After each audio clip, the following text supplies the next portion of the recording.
Como presidente de Nueva Economía Forum, tengo el placer de darles de nuevo la bienvenida al Foro de la Nueva Energía que organizamos con la colaboración de Ernst & Young, Enresa y UNESA.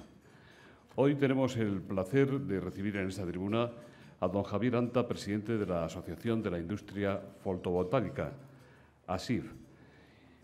Y también la satisfacción de que haya aceptado presentarle don Jaume Margarit, director de Energías Renovables del Instituto para la Diversificación y Ahorro de la Energía, IDAE. La tribuna es suya.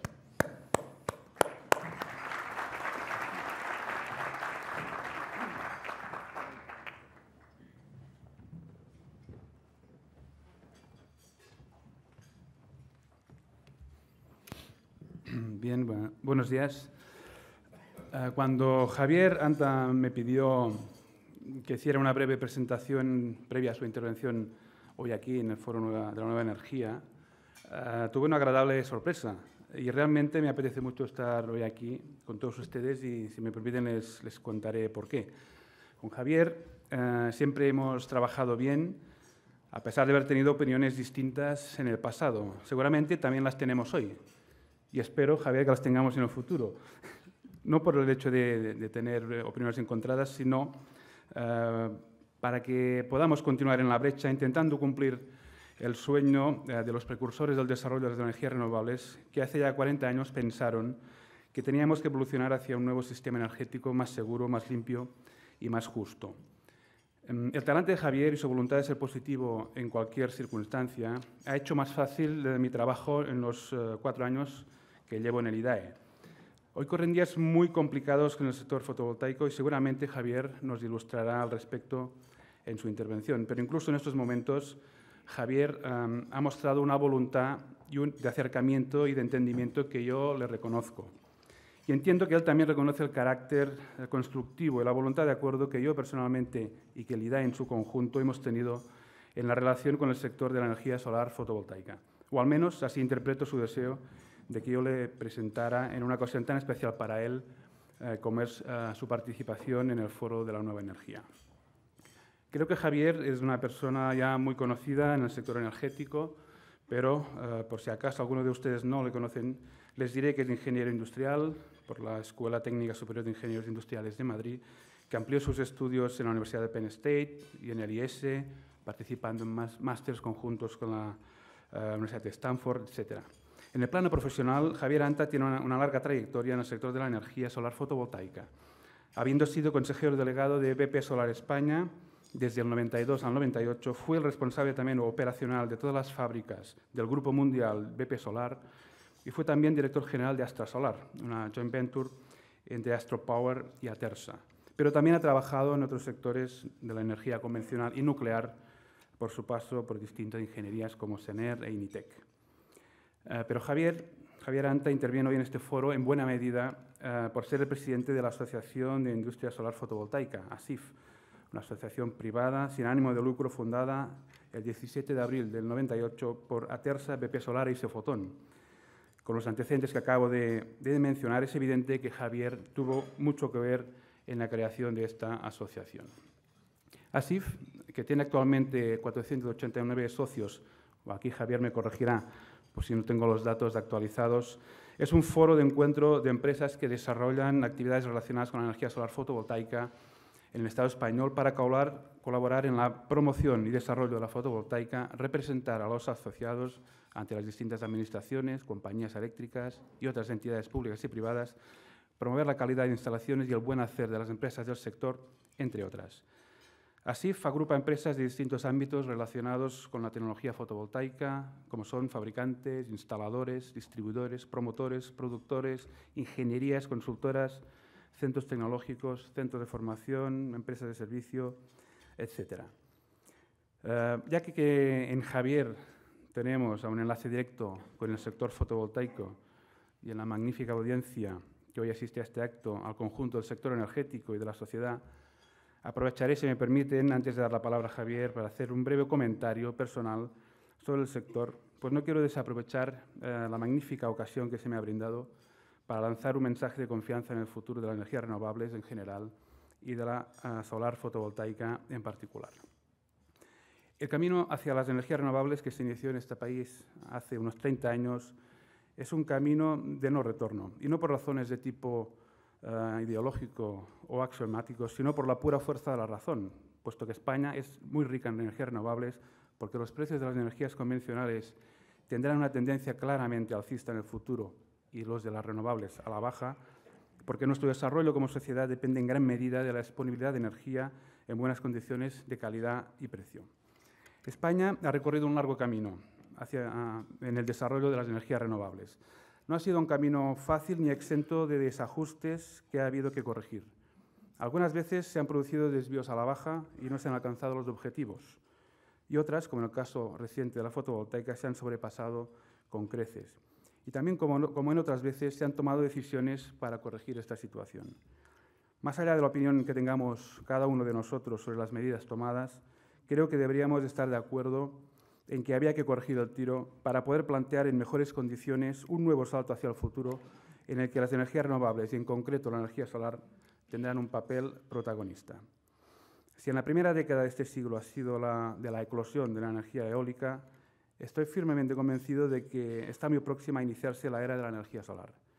El potencial de esta fuente energética en España es muy superior a nuestras necesidades y nos podemos plantear su uso a gran escala en el futuro si técnica y económicamente esta apuesta es viable. Pero el gran avance de las tecnologías eléctricas fotovoltaicas y también las termosolares permiten augurar una rápida penetración de la generación eléctrica distribuida en algunos años y de los sistemas masivos de generación eléctrica en una década, ofreciendo además un plus de competitividad a nuestra economía. Los esfuerzos que venimos haciendo y continuaremos haciendo en los próximos años nos permitirán alcanzar el sueño de aquellos precursores de los años 70. En este sentido, el nuevo Plan de Energías Renovables, que muy pronto verá la luz, debe representar un impulso decisivo en esta dirección. Bien, creo que quizá estoy hablando mucho y todos los que estamos aquí hemos venido a escuchar las opiniones y las propuestas del sector fotovoltaico. Así pues, si les parece bien, cedo la palabra ya a Javier Anta, presidente de ASIF, Asociación de la Industria Solar Fotovoltaica. Gracias.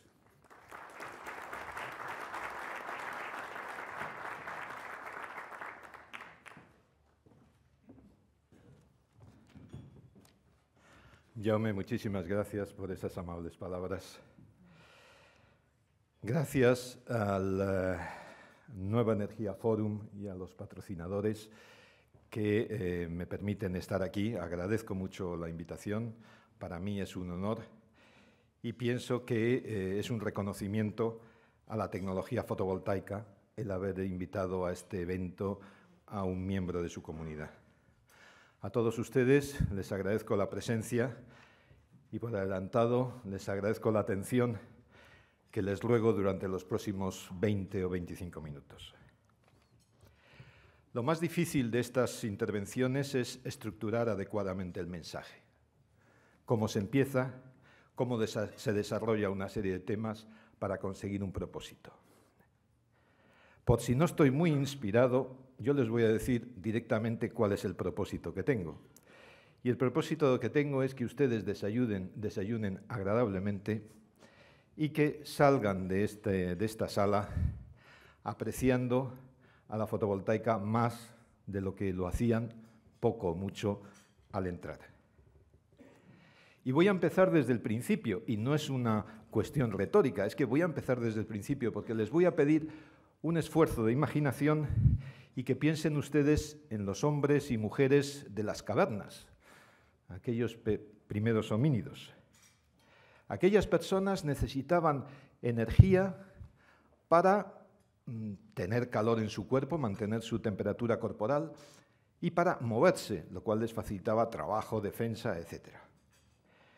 Y eso lo conseguían pues a base de alimentos y un poco de aire que les secaba algo, un poco de sol y cuando inventaron el fuego quemando madera. Sus necesidades de energía útil eran 3.000 kilocalorías por persona y por día.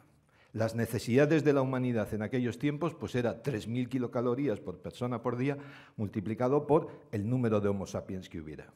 No era mucha.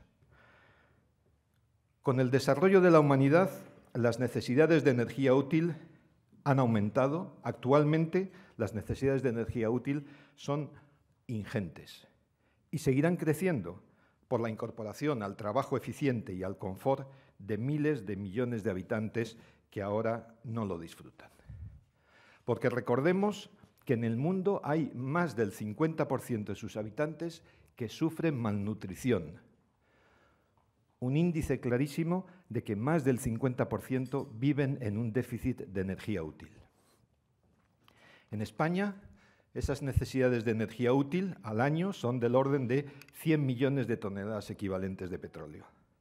Es decir, por habitante, por cada uno de nosotros, más de 2 toneladas equivalentes de petróleo al año, las cuales las cubrimos, esas necesidades de energía útil, aproximadamente el 50% con combustibles y el 25% y un cuarto aproximadamente con electricidad. Pero el modelo actual para conseguir esa energía útil tiene sus problemas. Para no molestar a nadie, voy a decir, es mejorable.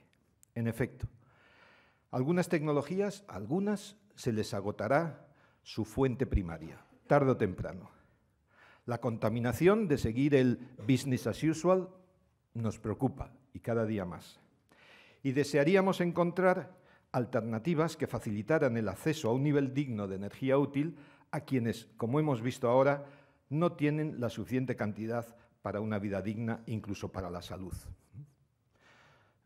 Piensen ustedes que el agua potable en muchos sitios del mundo está a 20, 30, 50 metros de profundidad y esas personas no tienen energía útil para sacar esa agua potable y tienen que estar bebiendo de agua superficial contaminada.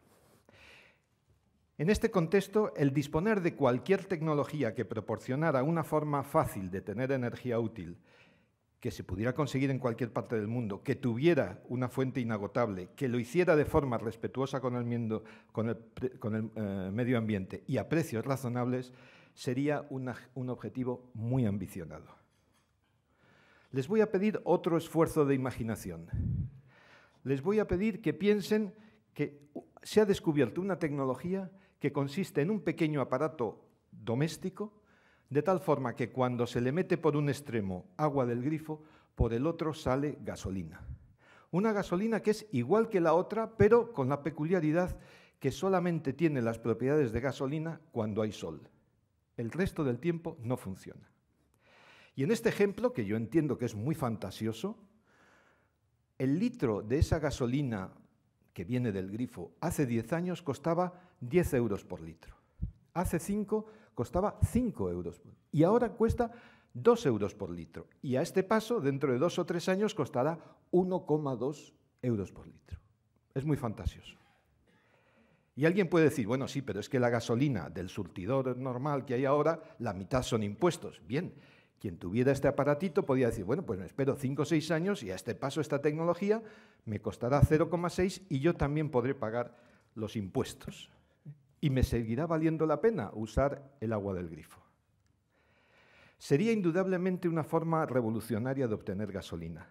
Conllevaría ciertas complicaciones. Los coches tendrían que tener 2 depósitos, el sistema de inyección-alimentación tendría que tener un sensor para ver si hay sol o no hay sol, pero indudablemente sería una forma revolucionaria de obtener gasolina que sería independiente de las grandes compañías petrolíferas porque bypassearía, quizá dejarían obsoletas en la medida que se produciera gasolina de esta forma, a su infraestructura de refinerías, su infraestructura empresarial. Es cierto que ya puestos a usar la imaginación, no me cuesta pensar que las empresas petrolíferas fueran las que hubieran inventado ese aparato, que lo estuvieran distribuyendo, que lo estuvieran vendiendo y estuvieran haciendo negocio y abriendo una nueva línea de negocio con ese aparatito. Lo podemos imaginar. Pero lo que es una gran fantasía con este ejemplo de agua de grifo, gasolina, no es tanta fantasía en el caso de sol, paneles solares, electricidad. El panel fotovoltaico es simplemente una superficie que se pone al sol y que produce electricidad, sin partes móviles ni humos, y los electrones son exactamente los mismos electrones que he producido con otras tecnologías. Tiene la peculiaridad que esa electricidad se produce solamente cuando hay sol. Los módulos, uno a uno, se pueden poner tantos como se quiera para llenar un tejado de una casa, de un edificio, de una nave industrial o ponerlo en el terreno de una finca.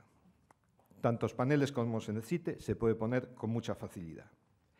Y estos paneles costaban 10 euros por vatio hace 10 años y costaban 5 euros por vatio hace 5 y ahora cuestan 2 euros por vatio. Y a este paso, dentro de poco, van a costar de tal forma que la electricidad se iguale a lo que le cuesta a este consumidor. Porque se tuvo esa visión hace años de que esto era posible, se decidió abandonar el camino de la I+D para, sin abandonar la I+D, empezar también el camino de una curva de experiencia, el empezar un desarrollo industrial que apoyara esa curva de experiencia. Con eso se aceleraría ese progreso que se veía que era perfectamente plausible. Y España fue uno de los pioneros en ese esfuerzo. En efecto, en los años 80 se montaron fábricas y se empezó a crear un tejido industrial alrededor. La curva de experiencia en aquellos momentos se mantenía con los volúmenes que daban las instalaciones aisladas. Las mayores fábricas europeas eran del orden de 1 megavatio nada más y España ya contaba con 2 fábricas. Eran tiempos donde se empezaba a ver que las instalaciones aisladas no daban suficiente volumen para alimentar esa curva de aprendizaje. La disyuntiva era abandonarlo y dejarlo a los precios que estaba entonces, que solamente lo hacían competitiva para aplicaciones espaciales y para algunas aplicaciones de repetidores, etcétera, o iniciar el camino de la conexión, apoyar las aplicaciones conectadas, con el inconveniente que alguien tendría que poner la diferencia entre lo que costaba el kilovatio hora fotovoltaico y el kilovatio hora convencional. Japón y el centro de Europa dieron los primeros pasos y desde entonces diversos países con diversos gobiernos de distintos colores han continuado con ese apoyo vía conexión a red. España, con su Real Decreto 2818 del 1998, desde entonces es parte de ese esfuerzo. Llevamos ya 12 años y parece que ahora se quiere abandonar ese esfuerzo, con palabras y con hechos. Expresiones de que hay que expulsar a la fotovoltaica del sistema eléctrico se oyen. Y los últimos cambios regulatorios van en consonancia. Es un error porque el objetivo vale la pena y estamos cerca. Quizá tenía que haber empezado por aquí, el analizar la situación de la fotovoltaica en España en estos momentos, pero pensaba que era necesario poner en contexto la situación, es decir, ver ¿por qué empezó esto? ¿Qué es lo que estamos haciendo? ¿Qué es lo que queremos conseguir? Hay que entender por qué se está haciendo este esfuerzo, que al fin y al cabo es un esfuerzo social. Si nos centramos en el momento actual, su génesis no se comprende si no analizamos el año 2007 y el Real Decreto 661 de 2007.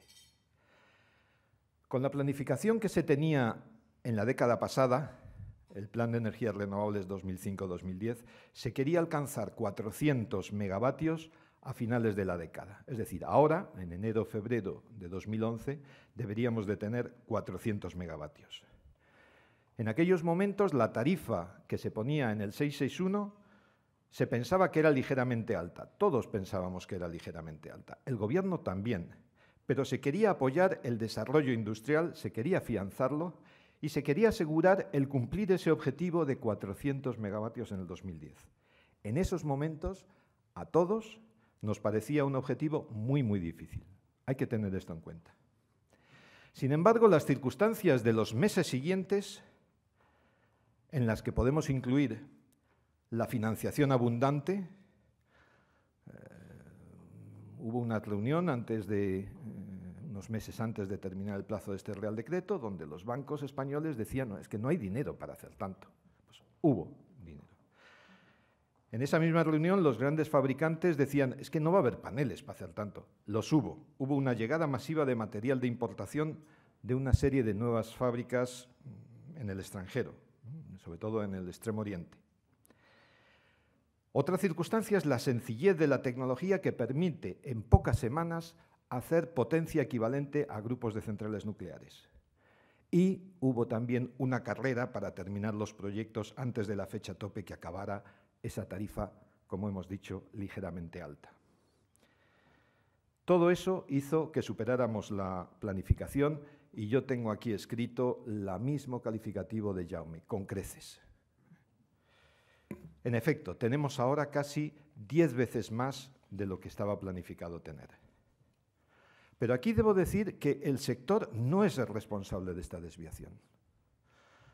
Porque no creo que haya habido ni siquiera un caso desde los tiempos de los fenicios que, puesto un proyecto de negocio legal encima de la mesa a un emprendedor que pueda hacerlo, haya dicho que no lo quiere hacer. La razón principal para comprender esta desviación, la responsable de la misma, es la propia tecnología. La gran velocidad con la que se está desarrollando, bajando costes, superando obstáculos técnicos, resolviendo cuellos de botella. Una velocidad que sorprende al propio sector y no digamos a la Administración, que en muchos momentos no ha podido o no ha sabido reaccionar a la velocidad que ha evolucionado esta tecnología. Un ejemplo de esta velocidad y los errores que introduce lo vemos, por ejemplo, en el cálculo de tarifas, el cual, entre que la institución que está designada a hacerlo pregunta cuáles son los costes de las instalaciones, se hacen los cálculos, se pasa al Ejecutivo y el Ejecutivo pues estudia el nuevo marco regulatorio y publica en el BOE esa tarifa, ha habido unos meses de decalaje que es suficiente para que esa tarifa, quizá en un pequeño porcentaje, pero no corresponda a lo que fuera el óptimo para justo esos momentos o los momentos que corresponden siguientes a la publicación de ese Real Decreto. Así pues, los niveles de potencia alcanzados a tarifas previstos para cantidades inferiores conllevaron, hay que decirlo, muchos aspectos positivos, pero podemos igualmente decir no fue lo óptimo. En un cómputo global no podemos decir que fue lo óptimo porque introdujo una serie de desequilibrios y tensiones en el sector energético. Óptimo hubiera sido en el 2008 hacer crecer a ritmos, por supuesto, superiores a una planificación que el desarrollo tecnológico la había dejado obsoleta, pero, por supuesto, inferior para que fuera una continuación, que no hubiera un punto de discontinuidad. La defensa que hace el sector de los volúmenes de ese año y de los aspectos positivos no debería de quitar para que el mismo sector como tal reconociera que no fue óptimo. Tras ese crecimiento insostenible que ahora todos vemos, antes no, que era insostenible, el Gobierno en el 2008 utilizó el sistema de tarifas decrecientes y cupos trimestrales. Cuando se crea esto, el sistema que se utiliza es el del registro de preasignación de la retribución, que es un sistema muy complejo, muy burocrático. No es una solución óptima, pero por supuesto respondía a los requisitos de control en esos momentos del Gobierno. Cuando estábamos alcanzando a principios del año pasado la velocidad de crucero que nos marcaba esos cupos del orden de 400 o 500 megavatios al año, el Gobierno, consciente de la situación de crisis y de déficit tarifario, presenta al sector fotovoltaico a primeros de ese año, como digo, el que tiene que hacer una quita del 30% a los ingresos previstos para las instalaciones realizadas antes de 2008 vía limitar a las horas del PER. Pónganlo como quieran ustedes, pero una quita del 30% durante 3 años. Y luego para todas las instalaciones, no solamente para las ya existentes del Real Decreto 661, sino para todas, limitarlo a una serie de horas por zonas que supone pues una merma, una quita entre el 10 o el 15%, depende cómo le pilla a uno. Y esto, como les digo, no solamente a futuro, sino a todas las instalaciones. A futuro, el sector no compartía la limitación de horas, tampoco compartía los recortes drásticos de tarifa que nos proponían, pero no tendríamos otra solución que aceptar lo que se promulgara. Sin embargo, el sector no podía aceptar medidas retroactivas que atentaban, según nuestra opinión, contra el principio de seguridad jurídica de nuestra Constitución y el principio de trato justo y equitativo del Tratado de la Carta Europea de la Energía. Meses de negociación no cambian la posición del Gobierno, por lo que el Gobierno termina regulando justo en los exactos términos con los que empezó muchos meses antes. Las asociaciones empresariales, así seguro, le apuntamos al Ministerio formas de obtener esos ahorros y más sin recurrir a esas quitas retroactivas. Apuntamos temas como el sacar de forma decidida de la tarifa las instalaciones que están acogidas a ella, del Real Decreto 661, de forma indebida porque no habían cumplido las fechas de terminación. Cuando llegó la fecha de corte, pues todavía tenían paneles por montar y en algunos casos solamente tenían el terreno explanado. Otro tema que le dijimos es el sacar de tarifa la potencia de módulos adicional sobre la potencia de módulos del proyecto inicial que se hubieran instalado irregularmente meses o años después, cuando el precio de los módulos era barato y, sin embargo, se recogían kilovatios con tarifa alta. La ejecución de avales de las instalaciones que no habían cumplido el plazo dentro de este nuevo sistema, etc. Son temas que, si se abordan diligentemente, y debo decir que deberían abordarse en cualquier caso, diligentemente o no, independientemente si tenemos crisis o no la tenemos, pero como digo, si se abordan diligentemente, hubieran dado unos ahorros que eran los que el Gobierno quería, de 740 millones de euros al año. Quizá no el primer año, habría que poner en marcha una serie de task force, una serie de medidas, pero si no es el primer año, sí el segundo, y seguro que al tercero hubiéramos capitalizado el resultado de estas acciones. Se podía haber hecho muchas cosas, todo menos lo que se ha hecho. Pues el potencial inversor que tenemos y que desea invertir en esta tecnología se le crea una gran incertidumbre para invertir en España en general y en fotovoltaica en particular. En todo este tiempo, las asociaciones empresariales no hemos entendido los argumentos del ministro para actuar de esta forma.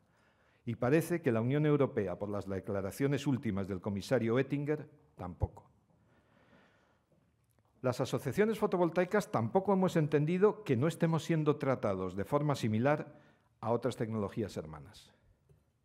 Y tampoco podemos estar de acuerdo con las campañas insidiosas que se están vertiendo en los medios, muchas de ellas basadas en manipulación de datos para conseguir el rechazo social a esta tecnología, datos que provienen de filtraciones de datos confidenciales. Sirva como ejemplo la filtración de datos que conllevaba la conclusión de que había instalaciones que producían por la noche, que se debió a una filtración de datos sin contrastar y que luego se demostraron falsos, o la filtración de datos de unas inspecciones de la CNE sobre una muestra no aleatoria que la propia CNE muy noblemente admite que se habían elegido solamente las instalaciones bajo sospecha. Entonces, la extrapolación de estos resultados a su conjunto, que sirva para calificarnos como un sector timador, pues es una manipulación más.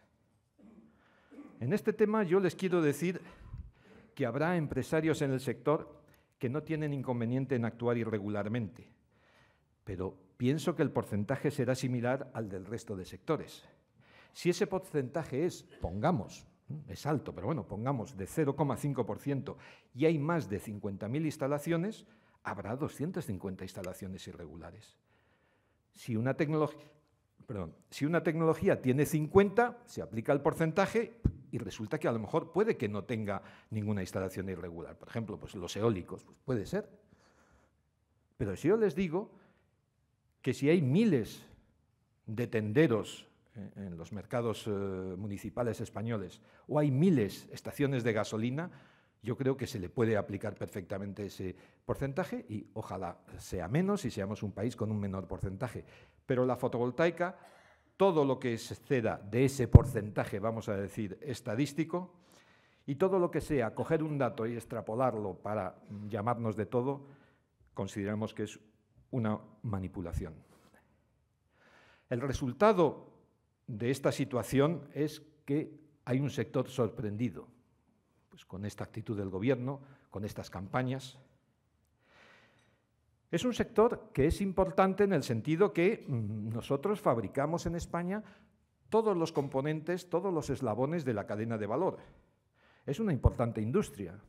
Hay más de 54.000 instalaciones, hay más de 28.000 empleos, datos de noviembre, y en los últimos 4 años se ha invertido 25.000 millones de euros, de los cuales 10.000 millones son de inversores extranjeros. ¿Qué va a pasar? ¿Qué se puede hacer ahora? Es difícil saber qué es lo que va a pasar. Pienso que necesitamos más datos. Necesitamos saber qué pasa en las primeras adjudicaciones del registro de preasignación con esas bajadas tan drásticas de tarifa. A mí no me vale el comunicado de prensa triunfalista que saca el ministerio ahora diciendo pues hay muchas... Señores, eso es con una tarifa anterior. Vamos a ver qué pasa con esas reducciones de tarifa que hay ahora. Vamos a ver si hay morosidad o no hay morosidad cuando se haga esa quita en agosto o septiembre a esas instalaciones. Vamos a ver todos estos datos para poder responder con fiabilidad qué es lo que va a pasar. Porque, ¿qué pasará este año con el mercado de instalaciones en suelo? El mercado de instalaciones en tejado. ¿Habrá empresas que en suelo hagan ese cupo, esa potencia que da el Ministerio, que da la regulación actual, a 13 céntimos por kilovatio hora? Sería estupendo, porque entre lo que bajará el coste fotovoltaico y lo que subirá el precio medio de la electricidad, muy pronto se van a encontrar esas dos curvas. Y si no se cubre, ¿es quizá mejor a esos niveles de tarifa un régimen de subastas adecuadamente diseñado y consensuado con el sector? Y en tejados, ¿se seguirá invirtiendo en tejados? La rentabilidad, a pesar de esa reducción con el 25%, las cuentas pueden salir. Pero ¿habrá inversores? Habrá inversores en tanto en cuanto este inversor crea que no se va a volver a producir estas dos circunstancias y al mismo tiempo que haya una crisis de este calibre y que haya un gobierno que sea capaz en estas circunstancias de actuar de forma tan temeraria y tan discriminatoria. Si creen que no va a volver a pasar, invertirán en tejados. ¿Habrá default de empresas en agosto-septiembre? Personalmente soy optimista porque pienso que no se puede poner puertas al campo y que los balones flotan por mucho que se les quiera llevar al fondo. Yo espero que el Foro de Nueva Energía invite dentro de unos meses a otro miembro de la comunidad fotovoltaica para que pueda hacer un análisis de lo que va a pasar una vez que se tengan estos datos. Respecto a lo que habría que hacer o lo que sería conveniente que pasara, diría lo siguiente. Lo fundamental, como corresponde a un sector regulado, sería tener un mejor gobierno. Y no quiero decir de otro partido, puede ser de este, incluso puede ser este mismo, pero tiene que hacer las cosas distintas. No es bueno para el sector fotovoltaico que se mantengan estas regulaciones, estas posturas y estas actitudes actuales. Necesitamos un mejor gobierno para que remedie lo que ha hecho, pero sobre todo para el futuro, porque hay mucho que hacer y muchas cosas son de corto plazo. El gobierno, de cara a futuro, debe urgentemente aprobar una simplificación de procedimientos. Hay un proyecto europeo, PV Legal, que está analizando los procesos administrativos de 12 países de la Unión Europea. Y España es el último de la clase en procedimientos administrativos, los más caros y los que más tardamos. Y como hemos dicho, estamos cerca de la rentabilidad de la electricidad de origen fotovoltaico cerca del consumo. No estamos lejos del momento en que el coste para mí durante 20 o 25 años de generar con esos paneles sea equivalente o sea menor incluso que el precio lo que tengo que pagar a la comercializadora. Por tanto, legalizar el autoconsumo y regularlo es igualmente fundamental para nuestro futuro. Por eso pedimos un mejor gobierno, porque pedimos, por ejemplo, que se refuerce el equipo ministerial del régimen especial, que se abandonen posiciones agresivas y actitudes discriminatorias y que no quede en discurso solamente el tema de energía solar, que sean hechos también. El sector no puede decir más alto que esta generación, que es limpia, autóctona, inagotable, asequible en todos los lugares donde hay sol, que está a punto de ser competitiva, cerca al consumo, no se cansa de decir esto. Y pienso, es una opinión particular, que la factura que estamos pagando, que es importante y que vamos a pagar durante los próximos años, que es importante, pienso que habrá valido la pena. Incluso suponiendo que no son ciertos los numerosos estudios que demuestran que la inversión en renovable se recupera por sí misma. Muchas gracias.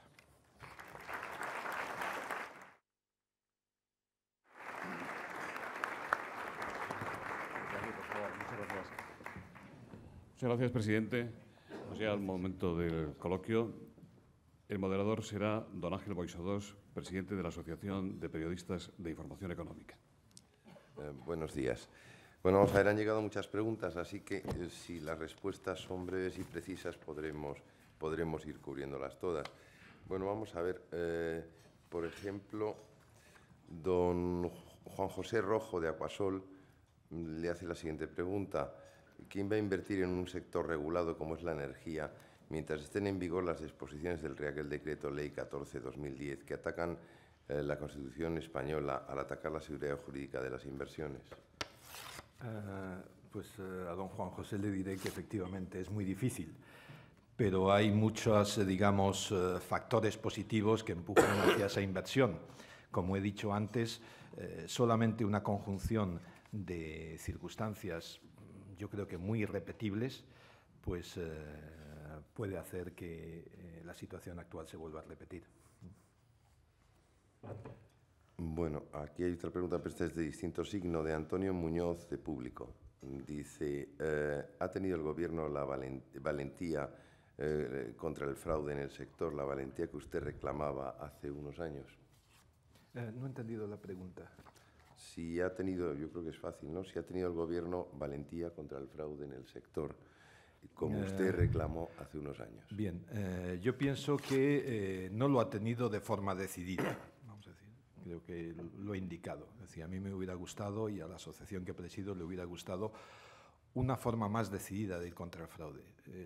Lo ha atajado o lo ha querido atajar de una forma tímida que no manda un mensaje claro. A nosotros nos hubiera gustado que hubiera puesto una task force que no hubiera esperado a que la gente dijera yo he sido una persona que he hecho algo irregular. No, que hubieran inspeccionado todas, que lo hubieran hecho seriamente y que cayera quien cayera, pues que las hubieran quitado de tarifa, no darle una tarifa de 32 céntimos, que casi no es que sea un premio, pero vamos, que nuestra posición era que les hubieran quitado la tarifa.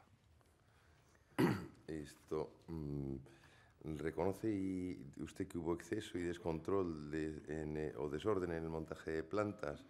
¿Ha habido una falta de coordinación entre las distintas administraciones? Vamos a ver, yo pienso que no se puede hablar de descontrol porque todas las instalaciones funcionan y van muy bien, se hicieron muy bien. Lo que sí es cierto es que pues, esas ansias de terminar y terminar a tiempo pues, pudo hacer que algunos papeles se dieran demasiado rápido. Estoy siendo conciso, perfecto, siguiendo las instrucciones. Perfecto, se agradece. Bueno, también esta eclosión de instalaciones se debe a las facilidades crediticias que dieron las entidades financieras. Exacto. En el momento en el que parecía que todo era posible. ¿Y cómo perciben ustedes y valoran la actitud en este momento de las entidades financieras con los propietarios de instalaciones en morosidad? ¿Temen ustedes una oleada de embargos? Vamos a ver, las empresas y las entidades financieras están a lo suyo, a hacer negocio. Si ahora un empresario... Bueno, yo primero quiero decir que efectivamente era un crédito muy fácil, se podía conseguir hasta el 100% de apalancamiento, con lo cual, pues si uno no ponía ni un euro y algo ganaba, pues tenía una rentabilidad de infinito. Entonces eran situaciones que no se van a volver a repetir. Y efectivamente, pues las entidades financieras están para hacer negocio. Y si ahora les viene un empresario y decir, bueno, lo que te dije hace otros 2 o 3 años, que eran condiciones muy favorables, porque yo ahí era el que exigía, pues ahora sé que han cambiado las cosas, vengo a pedirte más dinero. Y entonces, claro, la entidad financiera dice, bueno, vamos a renegociar, pero ahora el que manda soy yo. Entonces vamos a renegociarlo. Entonces habrá casos que se renegociará para, digamos, satisfacción de las dos partes y habrá casos donde el promotor pues va a sufrir y puede haber default, puede que no tenga fondos para en agosto, septiembre, con un 30% menos, pagar la hipoteca, vamos a decir así. Y esto estoy hablando del gran inversor, pero también estoy hablando de la señora María, que, bueno, pues que hipotecó su casa y ahora hay que ir al banco para pedir otra hipoteca y no tiene otra casa para ese 30% que le falta. Es un problema. Es un problema que está. Sí. Bueno, volviendo, Jaume Magarit, el presentador de su intervención, ha hablado de una nueva normativa sobre las energías renovables. ¿Y qué espera usted de esta nueva normativa? No, ha hablado de una nueva planificación. Sí, una nueva planificación. La planificación es orientativa y después de la planificación va la regulación. Hombre, yo lo que espero de la nueva planificación es que obligue a cambiar la regulación que hay ahora, que como decimos es mejorable. Pero habrá que ver cuál es esa planificación y luego esperemos que, siendo positiva y apuntando adecuadamente, pues obligue a ese cambio de regulación. Bueno, hemos hablado antes de los problemas de seguridad jurídica. Hay varias preguntas al respecto. Por ejemplo, una de Eduardo Carrascal, de la empresa Rubiesol.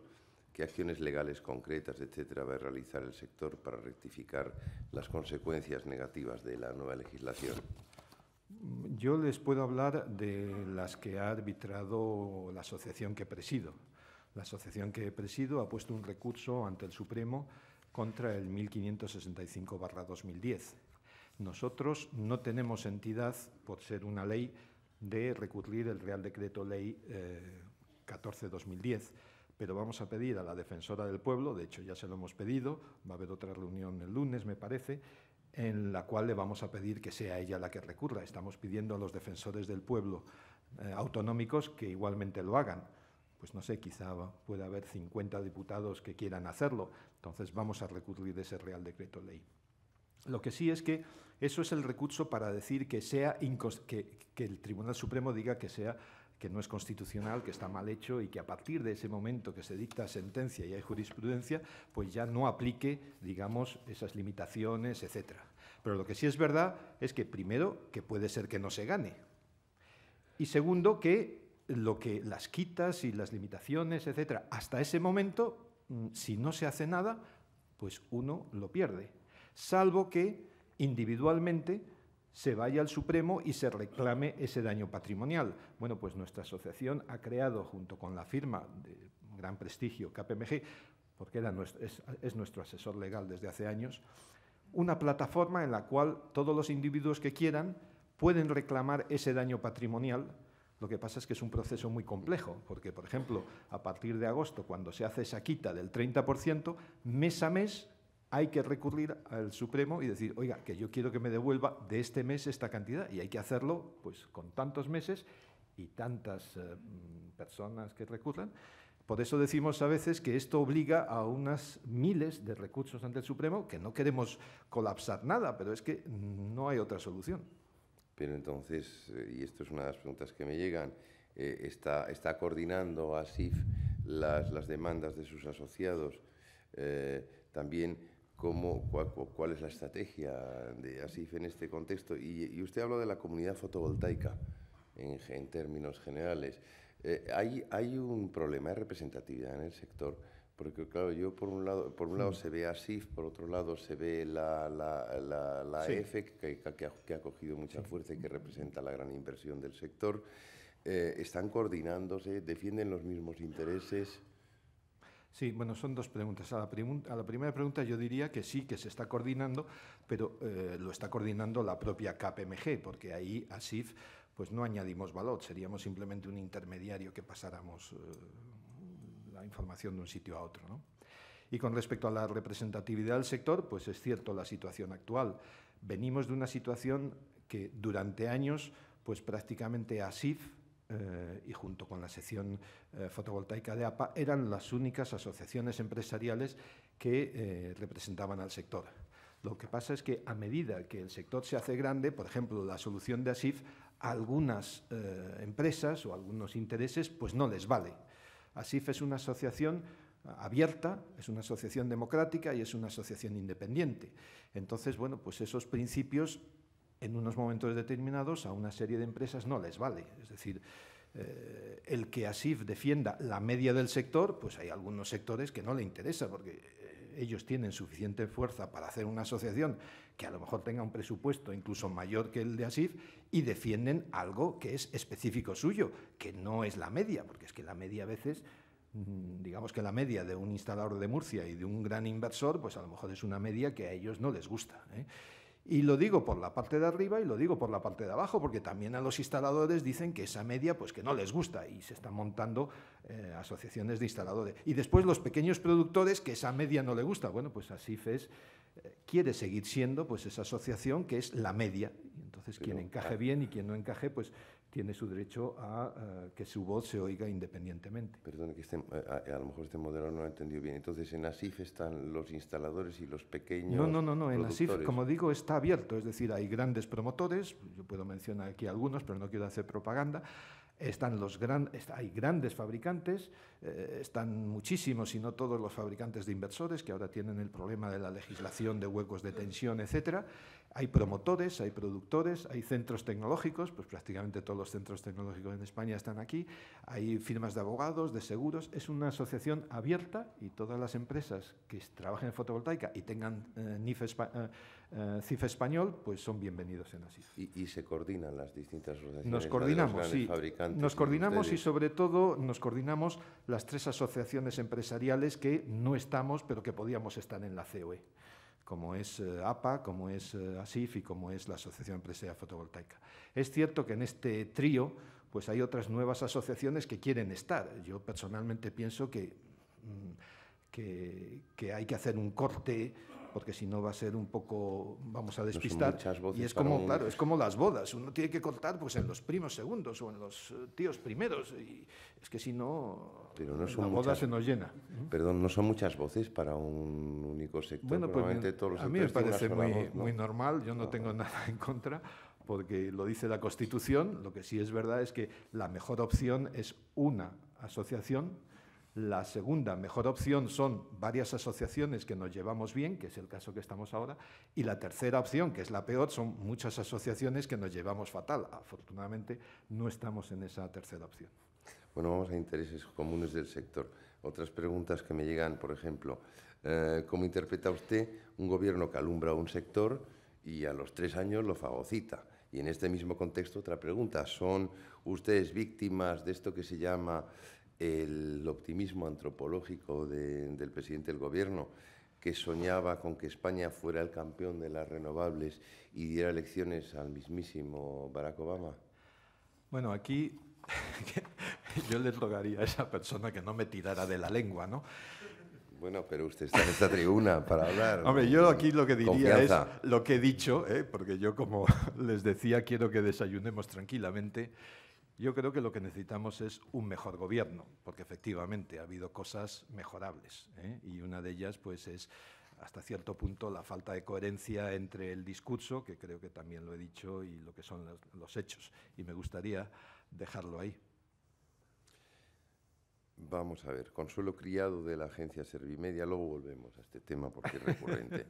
Consuelo Criado de la agencia Servimedia dice: ayer el presidente del Gobierno comparó a la fotovoltaica con la burbuja inmobiliaria. Es cierto. ¿Cree que hay un exceso de instalación, de capacidad instalada? ¿Esperan que el decreto salga del Parlamento lo suficientemente mejorado? Y luego, ¿en qué fecha calcula? Son 3 preguntas en una, es muy típico. ¿En qué fecha calcula que la fotovoltaica podría prescindir de la prima? Vamos a ver, la primera pregunta era... Repito, la burbuja inmobiliaria. Vamos a ver, yo con respecto a burbujas, a mí me gustaría saber una definición clara de qué es una burbuja y una definición clara de qué es un producto financiero. Porque una vez que tenga esa definición clara, yo les puedo decir, pues sí, en el 2008 fue una burbuja, o efectivamente somos un producto financiero, porque con las definiciones que yo uso, ni la fotovoltaica fue una burbuja, ni es un producto financiero, ni nada. Entonces, yo ese tema, pues yo diría que no. Pero vamos, si hay una definición, yo diría a lo mejor que sí, pero vamos, en principio no hubo una burbuja, lo que hubo es, como lo he explicado, pues unas circunstancias favorables, una legislación, etc. La segunda era el decreto del Parlamento? ¿Cómo espera que...? Bueno, vamos a ver, pues no espero nada del legislativo, porque como saben ustedes, ayer el senador Villajoana pues hizo una intervención muy de agradecer, pero tengo noticias que por la noche me parece que Convergencia y Unión y el Partido Nacionalista retiraron esas enmiendas que defendían pues con tanto ardor, incluso casi parecía que el señor Villajoana había puesto su corazoncito y su interés personal, ¿no? Pues si lo han retirado, pues está claro que solamente nos quedaría la vía judicial, una vez que el Poder Ejecutivo y el Poder Legislativo nos dejan tirados, ¿eh? Porque en el principal partido de la oposición, ¿qué recepción tienen? En el partido de gobierno ya el se Partido ve, ¿no? Popular tiene una posición que es muy favorable, que es decir, a todo este tema retroactivo, que ellos consideran retroactivo, no. Lo que pasa es que esta posición de principios no nos viene bien. ¿Pero es por labor de oposición o porque realmente creen en el sector? Yo no puedo decirlo, pero realmente, ¿por qué no pensar que puede ser por principios? Por pensar que están de acuerdo como el sector de que eso no puede ser. Lo que pasa es que esa posición no es práctica, no es pragmática, no nos ayuda, pero es respetable, ¿no? Sí, con esto estoy contestando una pregunta que le iba a hacer ahora. ¿En qué fecha las primas? ¿En qué fecha calcula? Bueno, es que todo depende, es decir, todo depende con el precio de la electricidad para cada consumidor. Es decir, la señora María, que tiene el precio más alto, esa va a llegar a ese momento donde la electricidad es para ella indiferente, de origen fotovoltaico o de origen convencional, pues ya en muchos sitios de España, pues algunos consumidores eso se puede dar, ¿no? Y en los siguientes años van a incorporarse a esa igualdad los otros, digamos, consumidores. Es cierto que eso se da si hay un sistema de net metering, es decir, yo lo que consumo no me lo facturas. Bien, la asociación era más ecléctica, más ecuánime, no quería molestar a Hacienda y no quería molestar a las distribuidoras y decía, bueno, vamos a ver, pero es que lo que se produce y lo que se consume también hay que pagar IVA y también hay que pagar el peaje a las eléctricas, con lo cual ese momento de equilibrio se retrasaría 2 o 3 años.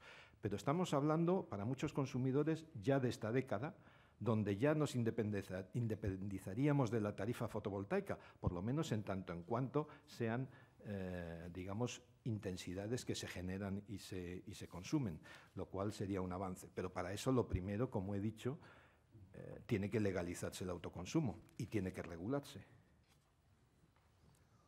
Vamos a ver, cerrando el tema legislativo, Iñaki de las Heras, de Europa Press, preguntaba qué opinión le merecen las enmiendas aprobadas en el Senado a la Ley de Economía Sostenible para suavizar el recorte de primas. ¿Cree que son suficientes y cree que debía haberse aprobado alguna medida adicional? Bueno, vamos a ver, son parches. Eran muy encomiables, eran muy interesantes, estaban muy bien trabajadas, pero como digo, al final, si es verdad la información que tengo de anoche, pues se va a quedar en nada. Pero es que no creo que sea... Es decir, lo que es fundamental es que un gobierno se haya atrevido a hacer lo que ha hecho, porque son medidas que el inversor de hace 2 o 3 años, o bueno, hace 3 meses o hace 6 meses, no se podía ni imaginar cuando hizo esa inversión. Es decir, esa falta de seguridad jurídica, esa quiebra del principio de confianza, ese es el mayor problema. Eso es lo que hay que atajar. Todo lo demás, que son estas enmiendas, etcétera, muy encomiables, muy de agradecer, pero son paños calientes. Y si además luego se queda en nada, pues malo, ¿no? Pero vamos, que el problema es la falta de confianza. Mire, hay una pregunta aquí que es muy concretita. Es de José Elías Rodrigo, de la agencia Reuters, que dice si dispone de datos desglosados por países de la inversión extranjera en el sector fotovoltaico. Yo creo que esta pregunta debería contestársela al salir, quizá. Sí, bueno, pero vamos, que sepan que aunque a nosotros nos asusta lo que estamos invirtiendo en fotovoltaica, Alemania está invirtiendo muchísimo más, es la que está haciendo el esfuerzo. Yo diría que el 70% del esfuerzo para desarrollar esta tecnología lo está haciendo Europa y sobre todo en un 80% Alemania, y después estamos el resto de los países. Italia se ha apuntado últimamente muy fuertemente, Francia también, pero sí, realmente Alemania es sobre todo la que está tirando del carro. Alemania. Mire, Carlos Rubio dice que qué habría que hacer para que el sector energético no sea la historia de Caín y Abel en el siglo XXI. Vamos a ver, yo pienso que para el negocio tradicional de la electricidad hay que comprender que el tema de la fotovoltaica es un cambio de paradigma, es una cruzada de hilos. Yo he vivido el tema fotovoltaico desde hace muchos años y es que yo me he encontrado en el sistema eléctrico tradicional cosas que, bueno, luego se ha demostrado que no es verdad. Anécdotas como gente muy enterada de grandes eléctricas que cuando se estaban instalando pocos kilovatios decía que era imposible porque se les venía la red abajo. Entonces, claro, es que es un cambio de paradigma y hay que dar tiempo al, digamos, negocio tradicional a darse cuenta pues que estamos aquí y que estamos entrando y que no se puede poner puertas al campo. Es un poco exagerado y yo me disculpo por el ejemplo que he puesto del aparato doméstico que con agua del grifo en un lado sale gasolina. Pero si lo piensan ustedes, es que no hay mucha diferencia. Pues imagínase a las grandes petroleras que dice que, oiga, que ya se está comercializando ese aparato y que ya hay un 3% de las gasolinas en España que son de ese tipo. Pues, no sé, es un cambio de paradigma, hay que dar tiempo. Mire, Sergio Asenjo, de ABB, dice si se puede entender como una tarifa adicional la venta de créditos de CO2 para soportar el desarrollo de la fotovoltaica. Bien, pero nosotros no entramos en el comercio de CO2. Puede ser. Aquí la clave está en que hay que financiar la diferencia entre lo que vale el kilovatio hora fotovoltaico y lo que vale el convencional. Esa diferencia que, como hemos visto, es cada vez menor y va a una velocidad, como he dicho antes, que nos sorprende a todos, eso hay que pagarlo de una forma, sea vía CO2 o sea como sea, ¿no? Entonces, bueno, podría ser, pero vamos, actualmente estamos fuera del mercado de CO2. Mire, creo que John Lloydy, de CRF, dice en qué horizonte temporal cree que podremos tener plantas funcionando en paridad de red. ¿Qué impacto puede tener en este objetivo la inseguridad? Bueno, volvemos a la inseguridad regulatoria. Bueno, el tema de paridad de red hay que decir que hay distintos valores de comparación. Por ejemplo, una gran planta tirada en los monegros, tirada en el campo, pues vamos a decir así que esa generación hay que compararla con la generación de una central nuclear o la generación de un ciclo combinado. En ese caso tenemos que comparar, digamos que los 13 céntimos por kilovatio hora que hay ahora de tarifa con los 4, 5 o 6 de casación. Bueno, pues ahí les va a costar pues 10, 12, 13 años el llegar allí. Si no llegamos a la asíntota antes, espero que sigamos bajando costes. Lo que sí es verdad es que para un consumidor, para la señora María, pues es que ya ha llegado, porque ella coge el recibo de la luz, lo divide por los kilovatio horas que ha consumido y es que le sale a 20 céntimos, y a 20 céntimos es casi lo que se está pagando ahora. Entonces yo pienso que depende qué consumidor estamos hablando, hemos llegado ya o no a la paridad de red. Y también si hay sol o no hay sol, temperaturas, etcétera, ¿no? Pero ya estamos cerca. Pues le voy a hacer ya la última pregunta y agradecerle la rapidez con la que ha contestado y la claridad. Mire, ¿cómo ve? Es la pregunta de Vicente Domingo, de Nix Energía, y es sobre el desarrollo de la energía solar en países como Rumanía, Bulgaria, Lituania, como receptores de fondos europeos, y si ve que hay una oportunidad para la industria española. Sí, por supuesto. Es decir, la industria española, estos años de incertidumbre, lo que es la industria manufacturera, se está salvando y de hecho son buenos años porque lo que pasa en España no está pasando, por mucho que lo diga el ministro, en los otros países, pues se está salvando por la exportación. Volvemos a ser un país netamente exportador y estamos exportando allí donde los gobiernos están dando unas ayudas, están promocionando la fotovoltaica. Es decir, hemos pasado, menos en el año 2008, vamos a decir que somos exportadores y la industria fotovoltaica está ahí. Y no solamente como industria manufacturera ofreciendo productos, sino también ofreciendo servicios. Yo creo que se vaya a cualquier país de Europa o Estados Unidos, etcétera, habrá, por ejemplo, promotores españoles. Bueno, pues muchas gracias a don Javier Anta. Gracias, Ángel. Y ahora, para despedir el acto, en nombre de los patrocinadores, cedo la palabra al presidente de Ernst & Young, que es José Miguel Andrés Torrecillas. Bueno, muchas gracias, Javier, Jaume. En nombre de los patrocinadores, Estanyaun, Enresa y UNESA, os agradecemos el haber compartido con nosotros hoy aquí vuestra información. A Javier, su visión del sector, la problemática que tiene, haber contestado de forma tan directa y clara a las preguntas que se le han hecho y desearle muchísima suerte para que podamos encontrar soluciones que den satisfacción a los legítimos intereses de la industria fotovoltaica, de las eléctricas y de todos los jugadores del sector. Gracias. Muchas gracias.